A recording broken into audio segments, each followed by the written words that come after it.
I started out in this hobby from, well, this video right here, followed by seeing this on pretty much every single website that I went to. I managed to lock in a pre-order for a KBD8X Mark II that I'm really stoked about, but, you know, I had to have something in the meantime or else I would go unsatisfied. Alright, so I'm gonna be here for probably the next hour, so... And that's where this little buddy came in right here. It's a great little piece of kit for 60 bucks, and it allowed me to experiment to see what I like, but it's not gonna do me good for much longer.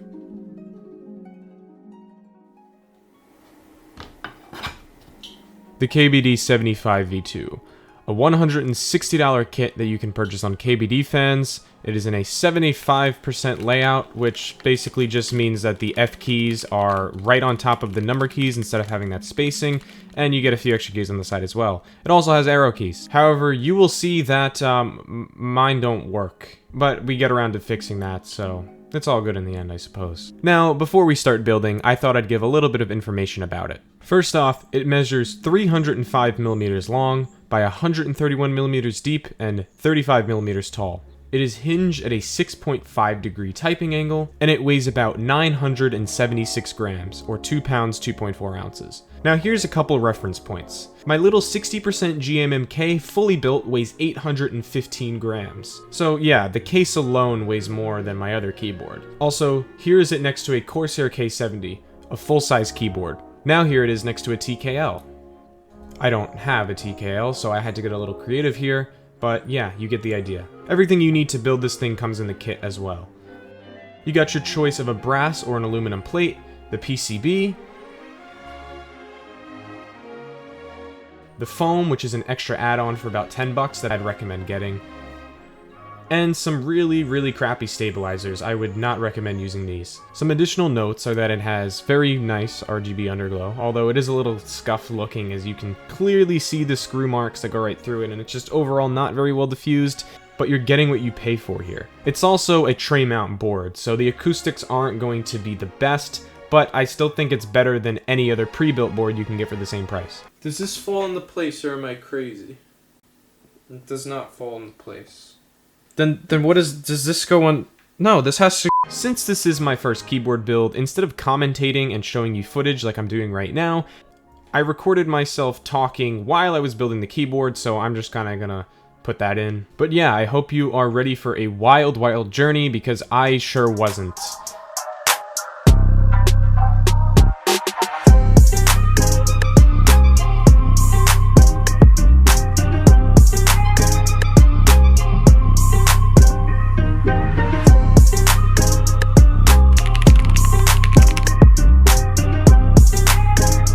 Alright, so I have just finished doing all of the stabilizers. Essentially, what I just did is I went around and I dipped each end of the wire in a little bit of Krytox, brushed it around, stuck the wire in the housing, which I also lubed. I just, once again, put a little dab of Krytox, spread it out, and now we have our stabilizers. We're going with the 6.25U layout, so that means that I need 4 of these, 1 of these. So now we're gonna have to move on to the next step, which is actually putting them into the PCB.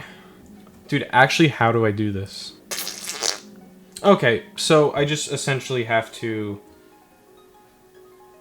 Oh god, which one of these is the spacebar? 6.25U, that means, I'm guessing that these 2 holes?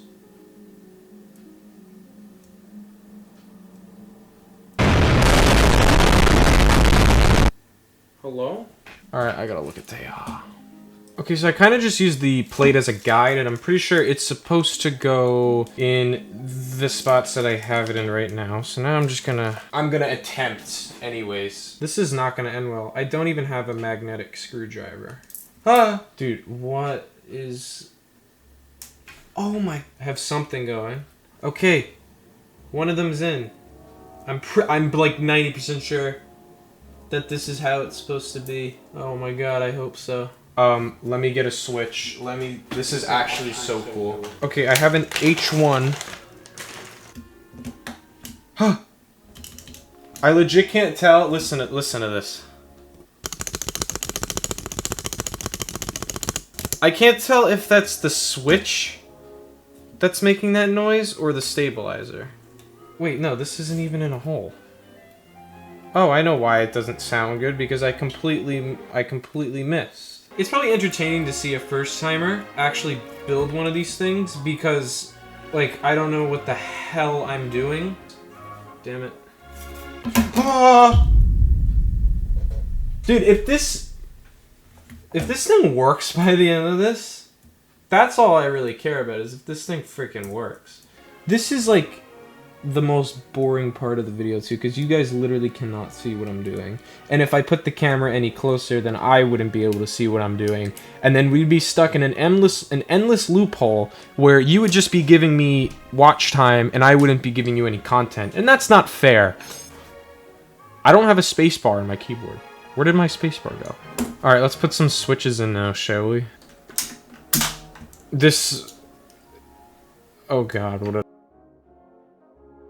So, since I want to min-max it, I'm pretty sure the next step is to min-max it. Because I was looking at some builds on this, and typically what you would do is you would plop all your switches in with the plate. So you'd put the plate and you'd put all your switches in.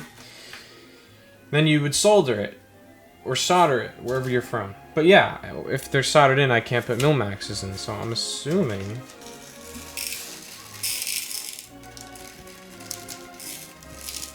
So these are a bunch of 0305 sockets from the min-max man himself. I'm just kidding, that's not a real person.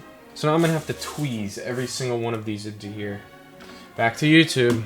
Okay, so this guy just basically said to do what I was doing, but I can't do it. It just disappeared. Oh, I found it. Oh, I did it. Alright, so I just gotta like line it up with the hole, and then just like kind of flatten the tweezer, and then just push down on it and it goes right in. Alright, so now I'm going to do this another 168 times, and then I'll be back. Okay, we have really big news, everybody. So after 5 hours, I have finished. As you can see, I have put min-max sockets into every one of the holes. And I've put a thin layer of like Scotch tape over it just to hold them down, so that way we can come in and solder all of the joints, and then I can remove the tape, and then finally actually get to building the actual keyboard.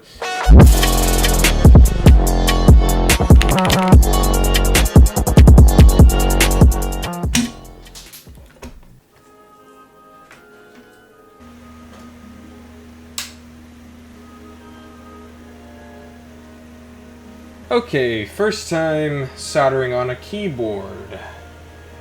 I'm at 350 degrees Celsius, and I'm shitting myself. Oh, there we go. Oh, that was actually really good for my first one. Alright, so I'm gonna be here for probably the next hour, so I'll catch up with you guys, I guess.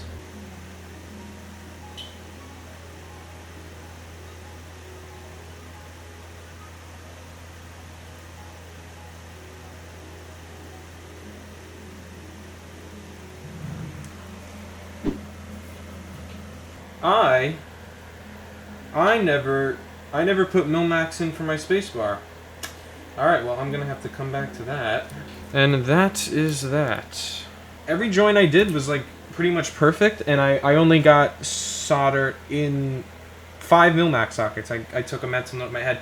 And out of 187, that's pretty good for a first timer. So now I'm just gonna have to... Actually, before I do that, let me plop some in my spacebar. Oh, I do have in my spacebar. I only have one in there, though. Okay, so my spacebar is right there. I'm just blind. Boom.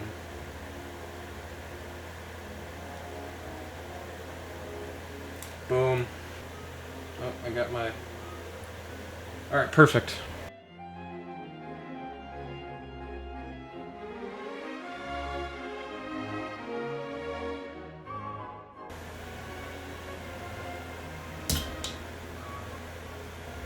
That didn't do shit.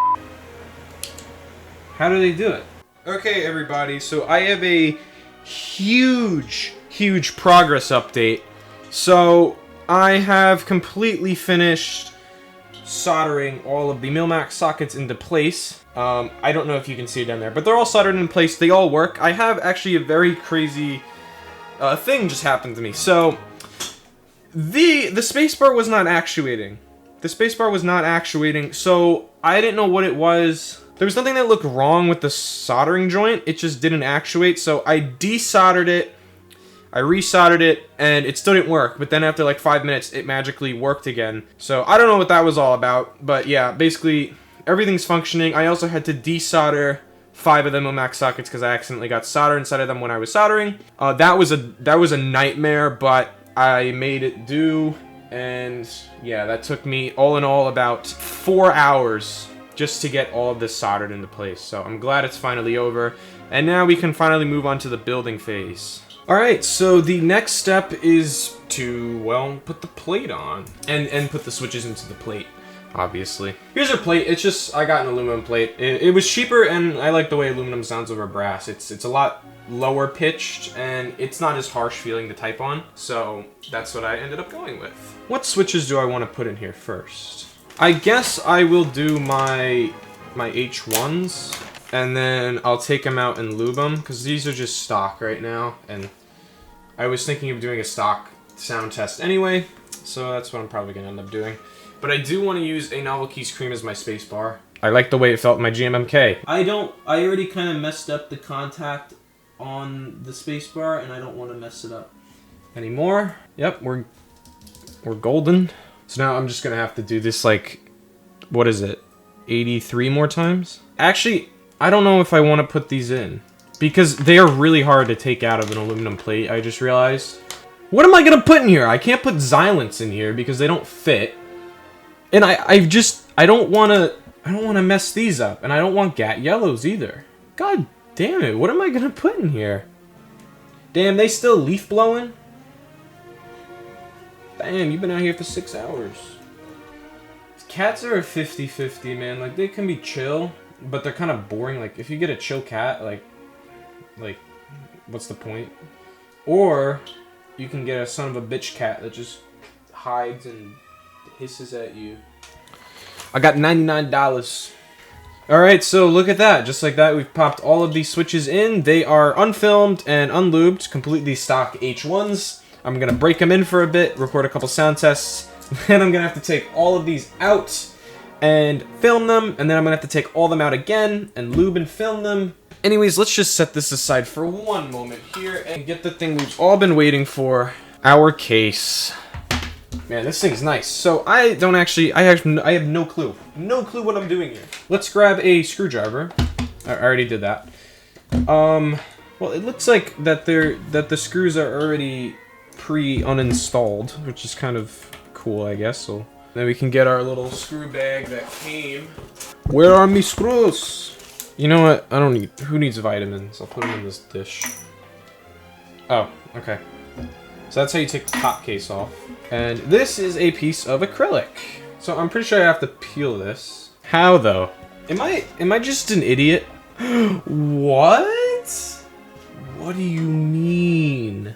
Okay, so I've gotten a corner to lift, and oh, you guys are not ready for this. Listen how satisfying this is about to be.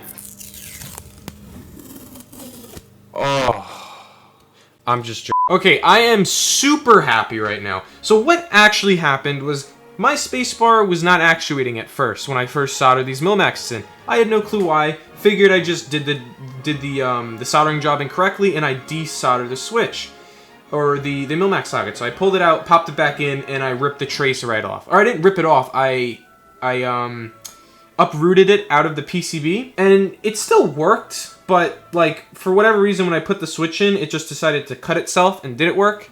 So then after about 2 to 3 hours of asking for help, understanding how PCBs work, understanding how to find traces, I was able to just put a big lime, ugly, disgusting glob of solder here, and that basically just fixed this key all the way down to here, or no, sorry, this key all the way down to here. So now I can actually use my spacebar, which is going to be, I mean, you can't use a keyboard without a spacebar.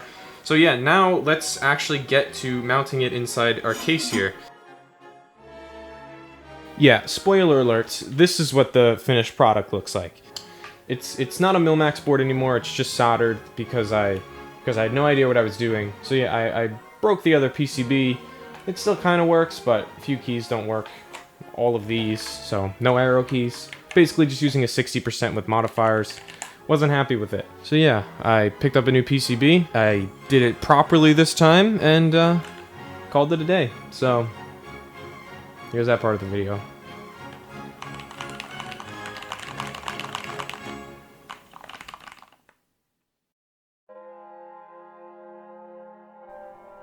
So I didn't really mention this before, but a few things are going to be different with this updated build. First off, I had a little bit of extra money on a gift card once, so I decided to try out these NovelKey Blueberry switches. Ended up really liking them. They're one of my favorite tactiles, if not my favorite tactile right now, so I was like, hell, I'll just build with this. Second, I needed another plate for that other PCB if I ever wanted to use it again, as well as this one, so I decided to just pick up a polycarbonate plate. Plastic sounds way better than metal in my opinion, and while this is a KBD75V1 plate, it still kind of worked on the 75V2. Only about half of the screw holes are properly aligned, but like, it doesn't matter. So yeah, polycarbonate is also a lot more flexible than aluminum. I mean, that should be common sense, but the aluminum is not really doing anything. And the polycarbonate here is flapping around on the wind like there's a hurricane. So yeah, now I'm just gonna shut up and here's a little time lapse.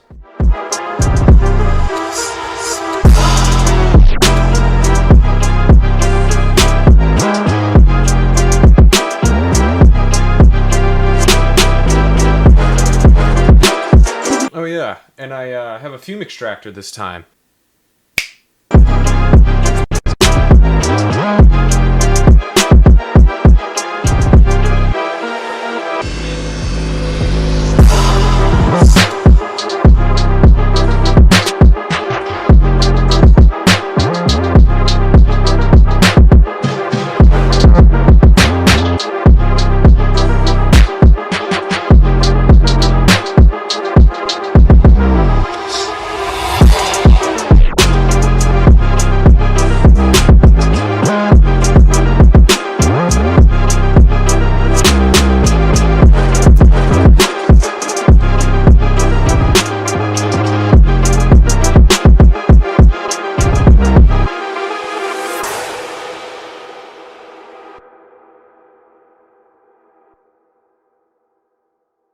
Oh yeah, then I put keycaps on it.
Yeah, well, anyways, this video is way too long, so if you watch till the end, thank you so much. And, yeah, I'll catch you in the next one.